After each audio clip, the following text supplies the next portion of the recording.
अब तू चलेगा उसी अंधेरे में जिस अंधेरे में तूने मुझे फेंका था। तेज बारिश लगातार पड़ रही थी। बूंदें इतनी मोटी थीं कि नीले आसमान पर मानो किसी ने काले पर्दे डाल दिए हों। दोपहर से ही बादल उमड़ आए थे और अब शाम ढलने तक पूरा गांव पानी में डूबता सा लग रहा था। अर्जुन, गांव का एक किशोर लड़का, मिट्टी से सने कपड़े पहने काफी देर से खेत में झुका हुआ काम कर रहा था। उसे आज देर तक रुकना ही था। धान खड़े थे और इस बारिश में अगर देर हुई तो आधी फसल खराब हो जाती। उसके घर में कोई और इतनी मेहनत नहीं कर सकता था, इसलिए जिम्मेदारी उसी की थी। बारिश की ठंडी बूंदें उसके चेहरे पर लगातार पड़ रही थी, पर वो काम करता रहा क्योंकि रुकने का इनाम सिर्फ नुकसान था। कुछ देर बाद जब मिट्टी उसके पैरों से चिपकने लगी और पानी कमर तक भरने लगा, वो मजबूर होकर रुक गया। उसने खेत की तरफ आखिरी बार देखा, फिर लंबी सांस ली और घर की तरफ चल दिया। सामान्य रास्ता तालाबों में डूबा हुआ था, इसलिए उसे पुरानी चक्की घर वाली गली से गुजरना पड़ा। गली सुनसान थी, कीचड़ में उसके कदम डूब रहे थे और हवा में मिट्टी की गंध के साथ कुछ अजीब सा ठंडा झोंका महसूस हो रहा था। अचानक उसकी आंखें बढ़कीं और तभी उसने पीछे देखा, लेकिन वहां कोई नहीं था। फिर किसी ने धीरे धीरे उसके कंधे को छुआ, जिसे कोई अदृश्य हाथ उसे खींच रहा हो। अर्जुन की सांसें रुक गईं, दिल तेजी से धड़कने लगा और उसने अपनी आंखें बंद कर ली। कुछ सेकंड बाद जब उसने हिम्मत करके आंखें खोली, डर के मारे अर्जुन ने पीछे मुड़े बिना दौड़ना शुरू किया। अर्जुन तेजी से भागा और पीछे मुड़कर नहीं देखा। उस दिन के बाद गांव के लोग कहते हैं कि अगर बारिश में तुम्हें पुरानी चक्की घर वाली गली से गुजरना पड़े तो पीछे मत देखना, नहीं तो वहां जो भी है वो तुम्हें देख रहा होगा। कहते हैं ना, डर की शुरुआत अक्सर उस जगह से होती है जिसे लोग नजरअंदाज कर देते हैं, पर समझना कभी पसंद नहीं करते। और जिस गांव की बात मैं आज कर रहा हूं, वहां एक ऐसा हादसा हुआ जिसकी सच्चाई आज तक कोई निकाल नहीं पाया, पर उसकी छाया आज भी गांव वालों के दिल में जमी हुई है। क्योंकि वहां एक ऐसी जगह थी जहां जाने की हिम्मत ज्यादातर लोग नहीं करते थे। वो जगह थी पुरानी चक्की वाली गली। एक दंग कीचड़ भरी, हमेशा सन्नाटे में डूबी गली, जिसके अंत में खड़ा था एक पुराना चक्की घर, जिसे गांव वाले बस दूर से देखते थे क्योंकि सालों से वो बंद पड़ा था। गांव बड़ा नहीं था, 100-150 घर, बीच में एक चौपाल, थोड़ा आगे पुराना सरकारी स्कूल जहां बच्चे सुबह से शाम तक दौड़ते भागते रहते। साधारण लोग, साधारण जिंदगी। लेकिन इस साधारण जीवन में एक चीज बहुत असाधारण थी, वो पुराना चक्की घर। कभी ये जगह गांव का सबसे व्यस्त कोना हुआ करता था। लोग अपना गेहूं, चना, दाल सब कुछ यहीं पिसवाते। उस चक्की घर में एक बूढ़ा आदमी रहता था और उसके साथ उसकी जवान बेटी। बूढ़ा आदमी कम बोलने वाला था, पर उसकी बेटी लगभग 20-25 साल की, साफ आंखों वाली, शांत चेहरे वाली, गांव की सबसे मेहनती लड़कियों में से एक थी। गांव वाले उसे प्यार से सोनाली कहते थे। सोनाली का स्वभाव बिल्कुल सीधा था। वो किसी से बहस नहीं करती, किसी से उलझती नहीं। सुबह सुबह दरवाजा खोलती, तेल से बाल बांधती, हाथ पैर धोकर एक हल्की सी मुस्कान के साथ चक्की चलाना शुरू कर देती। बूढ़ा आदमी बीमार रहता था और धीरे धीरे उसकी हालत बिगड़ती गई। घर चलाने की जिम्मेदारी सोनल पर ही थी। फिर एक दिन बूढ़ा आदमी चल बसा। लोगों ने सोचा अब चक्की घर बंद हो जाएगा, पर सोनाली ने किसी की ओर देखा तक नहीं। वो बस चुपचाप पहले की तरह चक्की चलाती रही, पर गांव वाले कहते थे उसकी आंखों में अब एक अजीब सी गहराई थी, एक अजीब सी चुप्पी, जैसे किसी ने उसके अंदर से आवाजें निकालकर ले ली हों। फिर भी काम पर उसका असर नहीं पड़ा। सोनाली दिन भर चक्की चलाती, शाम को दरवाजा बंद करती और बिना कुछ बोले घर चली जाती। लेकिन फिर वो हुआ जो आज तक कोई नहीं भूला। उस शाम चक्की की आवाज हमेशा से ज्यादा तेज सुनाई दी। किसी ने खास ध्यान नहीं दिया, सोचा सोनाली देर तक काम कर रही होगी, पर रात गहराती गई और चक्की बंद नहीं हुई। आधी रात बीत गई, फिर सुबह हो गई, फिर भी चक्की लगातार घूमती रही, सोनाली कहीं नहीं दिखी। लोगों ने दरवाजा खटखटाया, आवाज लगाई, दहलीज से झांका, अंदर सिर्फ चक्की घूम रही थी, बिना किसी इंसान के हाथ लगाए। कमरे के अंदर हल्की सी नम ठंडी धूल तैर रही थी। दूसरा दिन भी बीत गया और चक्की उसी रफ्तार से लगातार चलती रही। अब गांव वाले को अजीब लगने लगा। ये कैसे हो सकता है? सोनाली कहां गई? किसने चक्की चालू की? लोगों में खुसर फुसर बढ़ने लगी। कुछ ने कहा सोनल भाग गई होगी, कुछ बोले उस पर कोई साया था, और कुछ बूढ़े की मौत के बाद से ही सब ठीक नहीं था। आखिरकार गांव के कुछ मर्दों ने हिम्मत की और चक्की घर का दरवाजा जोर से धक्का मारकर तोड़ दिया। अंदर सोनाली नहीं थी, बस एक कोने में उसका दुपट्टा पड़ा हुआ था। चक्की अपनी पूरी ताकत से घूम रही थी, लेकिन वहां कोई भी नहीं था। सन्नाटा इतना भारी था कि लोगों को अपनी ही सांसें सुनाई दे रही थीं। सोनाली का कोई निशान नहीं, कोई खून नहीं, कोई संघर्ष नहीं, वो बस गायब थी। कोई नहीं जान पाया कि वो कहां गई। उस हादसे के बाद कुछ दिन तक गांव में हलचल थी, पर धीरे धीरे सब कुछ फिर सामान्य होने लगा। बरसों बीत गए और लोग अपने काम में व्यस्त हो गए। चक्की अब बिल्कुल बंद पड़ी थी, लेकिन गांव वाले जानते थे कि वहां कई अजीब हादसे पहले भी हो चुके थे। किसी ने रात में अजीब आवाजें सुनी थीं। किसी ने कहा था कि चक्की घर के पास पहुंचते ही लगता है पीछे कोई चल रहा है, लेकिन कदमों की आवाज रुकती नहीं है। पीछे मुड़ो तो मिट्टी का रास्ता बिल्कुल खाली मिलता, बस गीली जमीन पर किसी के निशान मिलते। गांव वाले अब उस रास्ते से नहीं गुजरते थे। फिर गांव में बारिश का मौसम आ गया। लोग खेतों में हल चलाते, बीज बोते और पानी भरे खेतों में काम करते। लेकिन फिर बारिश जोर पकड़ने लगी।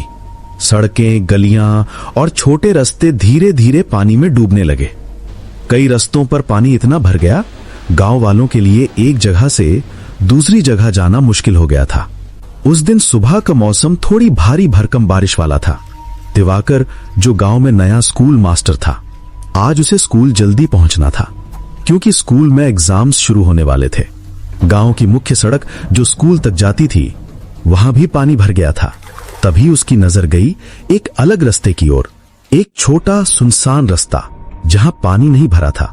दिवाकर ने सोचा कि यही रास्ता उसे जल्दी और आसानी से स्कूल पहुंचा देगा। धीरे धीरे साइकिल पर पैडल मारते हुए वो उस गली में आगे बढ़ गया। गलती से दिवाकर चक्की घर वाली गली में मुड़ गया। वो उस गांव में नया था और उसे ये लगता था कि चक्की घर वाली गली बस एक अफवाह है, गांव वाले अंधविश्वासी हैं। इसीलिए उसने बिना कुछ सोचे समझे धीरे धीरे कीचड़ से भरे रास्ते पर अपनी साइकिल चलते हुए आगे बढ़ने लगा। तभी उसे कुछ अजीब सा महसूस हुआ। उसके सामने पुराना चक्की घर था और दरवाजा आधा खुला था और अंदर से कोई हल्की सी आवाज आ रही थी, जैसे कोई चक्की को चलाने की कोशिश कर रहा हो। दिवाकर रुक गया और वो खुद से बोला कि वो जगह तो सालों से बंद पड़ी थी, अंदर ये आवाज कैसे? दिवाकर धीरे धीरे अंदर झांकने लगा। कमरे के बिल्कुल बीचों बीच पुरानी लकड़ी की पिसाई चक्की धीरे धीरे घूम रही थी। वो 2 कदम अंदर गया। चक्की अब और तेज चल रही थी और उसके नीचे फर्श में एक पतली सी दरार खुली हुई थी, जिससे गर्म हवा नहीं बल्कि ठंडी सांस निकल रही थी, जैसे नीचे कोई जिंदा चीज हो। दिवाकर ने कांपती आवाज में पूछा, कौन है नीचे? अंदर से कोई हिलने की आवाज आई, धीमी, बहुत धीमी, मुझे बचा लो। फिर अचानक फर्श की दरार के किनारे की मिट्टी अपने आप उठने लगी, ऐसे जैसे किसी ने अंदर से धक्का मारा हो। फर्श धीरे धीरे फूलने लगा और दिवाकर को लगा कि जो भी नीचे है वो बाहर आना चाहता था। दिवाकर ने कभी अपनी दिल की धड़कन इतनी तेज महसूस नहीं की थी और नीचे से आती ठंडी सांस अब और गहरी हो चुकी थी और चक्की अचानक से चलना बंद हो गई थी। कमरे में सन्नाटा हो गया और ऐसा कि अपनी सांस भी भारी लग रही थी। दिवाकर पीछे हटने ही वाला था कि नीचे से किसी नाखून जैसी चीज ने धीरे से करके फर्श को और तोड़ा। वो आवाज इंसान की नहीं थी, न जानवर की। दिवाकर के आंत कांप रहे थे, आवाज तक नहीं निकल रही थी। फिर वो आवाज दोबारा आई। बहुत देर कर दी। ये आवाज बेहद गहरी थी। दिवाकर ने कांपते हुए पूछा, कौन है नीचे? फिर खामोशी, सिर्फ हवा का एक ठंडा झोंका उसके कान के पास से गुजरा, किसी के फुसफुसाने जैसा। फिर ठक ठक ठक, कोई नीचे से फर्श थपथपा रहा था, जैसे कोई भीतर फंसा हुआ जिंदा इंसान बाहर निकलने की कोशिश कर रहा हो। दिवाकर ने भागने के लिए दरवाजे की तरफ देखा, लेकिन तभी चक्की घर का दरवाजा धीरे से अपने आप बंद होने लगा। दिवाकर फंस चुका था। अब रोशनी भी अजीब हो गई थी, धीमी नहीं बल्कि एक एक धड़कन के साथ तेज धड़क रही थी, जैसे कमरे की हवा सांस ले रही हो। और फिर फर्श की मिट्टी बीच से फट गई। दिवाकर डर के मारे घुटनों के बल पीछे सड़क गया और उसने वो पहली चीज देखी जो नीचे से बाहर आई, एक उंगली। पर यह इंसान की उंगली नहीं थी, बहुत लंबी, पतली, पूरी काली, और उसके नाखून ऐसे जैसे किसी ने लोहे की कीलें पिघला कर लगा दी हों। उंगली बाहर आई और फिर पूरा एक हड्डी जैसा हाथ बाहर निकला। कमरा अचानक ठंडा हो गया। दिवाकर की सांस धुएं की तरह बाहर निकल रही थी। हाथ में फर्श पकड़कर जोर से खुद को ऊपर खींचा। दिवाकर ने डर के मारे दरवाजे पर लाते मारने शुरू की। खोलो, कोई है बाहर, खोलो। और तभी उसने वो शब्द सुने जिसने उसके होश उड़ा दिए। मुझको बाहर किसने बुलाया? दिवाकर का गला सूख चुका था। दिवाकर धीरे धीरे दीवार के साथ सड़क कर कोने में घुस गया। उसके कांपते हुए होठों से आवाज मुश्किल से निकली, तू कौन है? उस काली परछाई ने सीधे दिवाकर की तरफ देखा, आंखें बिल्कुल काली लेकिन जिंदा। उसकी आंखों में नफरत नहीं, भूख थी। दिवाकर ने हिम्मत करके चिल्लाया, मदद, कोई है? उस काली परछाई ने अपनी लंबी उंगलियों वाला हाथ उठाया और अपने सीने पर रखा। फिर वो धीरे से बोली, मैं नीचे बंद थी। दिवाकर ने कांपते हुए सिर हिलाया। मैंने नहीं खोला, मैंने नहीं बुलाया। वो आत्मा एक कदम आगे बढ़ी, लकड़ी की फर्श चर्र कर उठी। वो आत्मा बिल्कुल उसके सामने आकर झुकी। उसका मिट्टी से सना चेहरा दिवाकर के गाल से कुछ इंच दूर। फिर उसने टूटे हुए गले से कहा, मुझे वापस जाने से पहले कुछ चाहिए। दिवाकर कांपते हुए फुसफुसाया, क्या? एक इंसान। उसकी आंखों में देखकर साफ लग रहा था वो भूखी नहीं, अधूरी थी, जैसे कुछ बाकी था, जैसे किसी एक इंसान के बिना वो वापस नहीं जा सकती। और तभी बाहर से कोई चिल्लाया, दिवाकर, अंदर है क्या? आत्मा का सिर झटके से उठा। इस बार उसके चेहरे पर साफ गहरा गुस्सा था। पूरी रीढ़ की हड्डी खड़खड़ाकर सीधी हुई। उसकी सांस भारी हो गई। मिट्टी उसके शरीर से भर भर कर झरने लगी। उसने कराहते हुए कहा, वही है। दिवाकर सिहार गया। कौन? आत्मा ने धीरे धीरे दरवाजे की तरफ मुड़ते हुए कहा, जिसने मुझे जमीन में धंसाया था। दिवाकर का दिल एकदम थम गया। फिर बाहर वही आवाज, दिवाकर सुन तो। इस बार आत्मा बुरी तरह गरजी। वो भारी कदमों से दरवाजे की तरफ बढ़ने लगी। पवन, भाग जा, अंदर मत आ। लेकिन आवाज गले में ही दब गई। दरवाजा आधा खुला। पवन ने झुककर अंदर झांका। अरे अंधेरा क्यों? और उसी पल आत्मा उसकी तरफ पलटी। उसके चेहरे पर गुस्सा था, बहुत खतरनाक। यह गुस्सा अलग था, जैसे किसी बहुत पुराने दर्द को पहचान लिया हो। पवन अंदर कदम रखते ही आत्मा एक झटकों में उस तक पहुंची। उसकी उंगलियां पवन की गर्दन पर झपट पड़ी सिर्फ 2 उंगलियां, लेकिन पकड़ इतनी ठंडी, इतनी गहरी कि पवन की सांस वहीं अटक गई। वो सुबकते हुए बोला, कौन? काली आत्मा धीरे धीरे अपना चेहरा उसके बहुत पास ले आई। वो सीधी होकर पवन के कान में फुसफुसाई। पहचान नहीं पाया? पवन की सांस अटक गई। दिवाकर ने देखा पवन का चेहरा पीला पड़ गया था, जैसे कोई पुरानी भयानक याद अचानक जाग उठी हो। आत्मा की उंगलियां उसकी गर्दन पर और कस गईं। वो धीमे लेकिन बहुत गहरे गुस्से में बोली, तुझे याद है तूने मेरे साथ उस दिन क्या किया था? पवन ने आंसू रोकते हुए सिर हिलाया। नहीं, मैंने कुछ नहीं किया।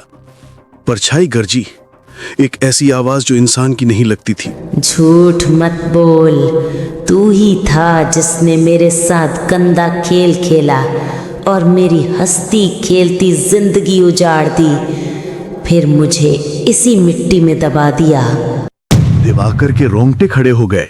ये कोई साधारण बदला नहीं था, ये किसी दबे हुए दर्द की चीख थी। पवन ने डर से चीख मारी, नहीं, मैंने नहीं, वो गलती थी। उसने पवन को बिना किसी मेहनत के जमीन पर पटक दिया, जैसे वो इंसान नहीं कोई खिलौना हो। तुमने मेरी जिंदगी और मेरी इज्जत दोनों मिट्टी में दबा दी। अब तू चलेगा उसी अंधेरे में जिस अंधेरे में तूने मुझे फेंका था। पवन तड़पने लगा, नहीं नहीं, मुझे छोड़ दो।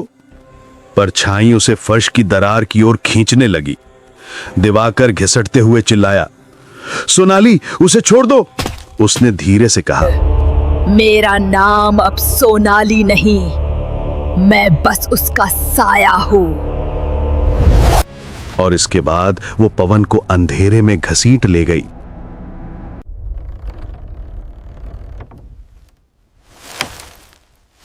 सब्सक्राइब।